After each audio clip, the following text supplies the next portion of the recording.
स्नान करने के लिए जा रही होती हैं, तभी गणेश को बुलाती हैं और उनसे कहती हैं, बेटा मैं स्नान करने के लिए जा बैठकर मेरा इंतजार करो और ध्यान रखना कोई भी अंदर ना आने पाए। जो आदेश माते।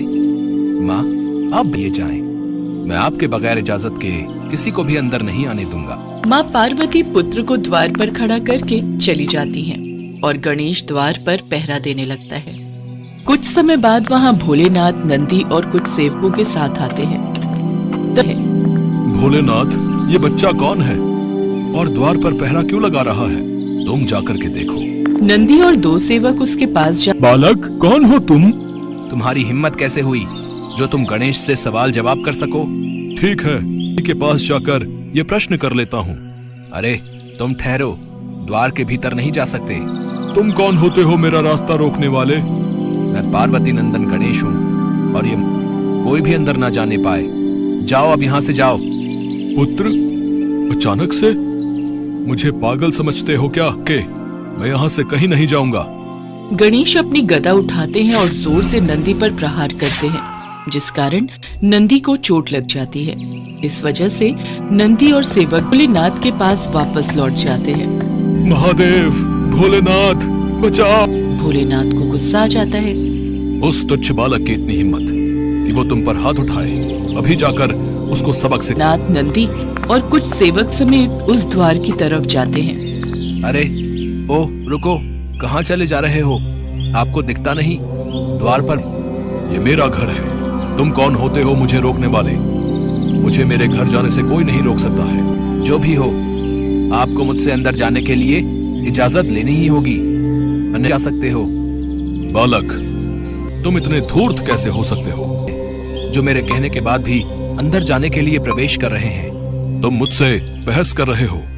मैं तुम्हें भस्म कर दूंगा। मैं पार्वती नंदन गणेश हूँ, मेरा कोई कुछ नहीं बिगाड़ सकता।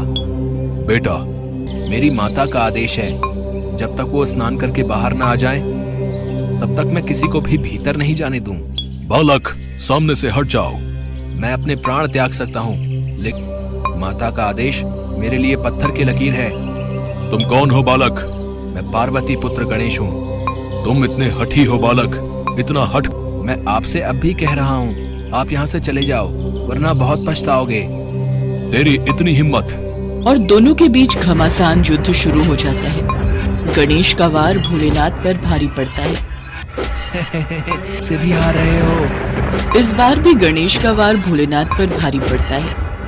गणेश और भोलेनाथ के महायुद्ध से हांड कांप जाता है और सभी देवता भोलेनाथ के पास पहुंच जाते हैं। बालक, तुम जो जिद कर रहे हो है। तुम कौन हो और यहाँ क्यों आए हो? बालक, तुम भोलेनाथ से क्षमा मांग लो। गलती भी भोलेनाथ की और क्षमा मैं मांग लूंगा। भोलेनाथ आप ही इसको क्षमा करें। बालक है, हठी है, क्षमा कर दें। इस बालक ने हमारा कितना अपमान किया है। मैं इसे नहीं चश्य दंड दूंगा। मेरा सामना तो कर नहीं सकते दंडित करने की। मैं तुम दोनों से विनती करता हूँ, इस युद्ध को यहीं पर। मैं युद्ध को नहीं रोकूंगा। मैं भी इस युद्ध को नहीं रोकूंगा और इसके किए की सजा। और फिर गणेश और भोलेनाथ में घमासान युद्ध होने लगता है।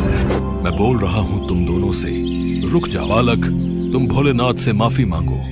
जिसे देखकर भोलेनाथ के होश उड़ जाते हैं और भोलेनाथ को क्रोध आ जाता है। दुष्ट बालक, मैं अब तक तो तुझे माफ भी कर देता, लेकिन अब तुझे छोड़ूंगा। बालक, तुम ऐसा करके हमारा गुस्सा बढ़ाकर भी आप क्या कर सकते हो? एक छोटे बच्चे से अपने मुंह की खा रहे हो। भगवान शिव अपने त्रिशूल से बालक का मस्तक काट देते हैं।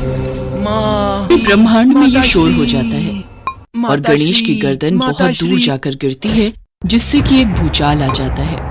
सभी देवता की आशंका में घूम जाते हैं। तभी गणेश की आवाज सुनकर माँ पार्वती दौड़ी दौड़ी बाहर आती हैं। अरे गणेश, पुत्र गणेश, कहाँ हो तुम? पार्वती बाहर आकर देखती हैं तो उनके होश उड़ जाते हैं और पार्वती को गणेश का धड़ दिखता है। ये देखकर माता पार्वती गुस्से में विनाश करने के लिए चामुंडा का रूप रख लेती हैं। मुझे मेरा पुत्र गणेश चाहिए, यदि ऐसा नहीं हुआ तो सारी सृष्टि का नाश हो जाएगा। माते,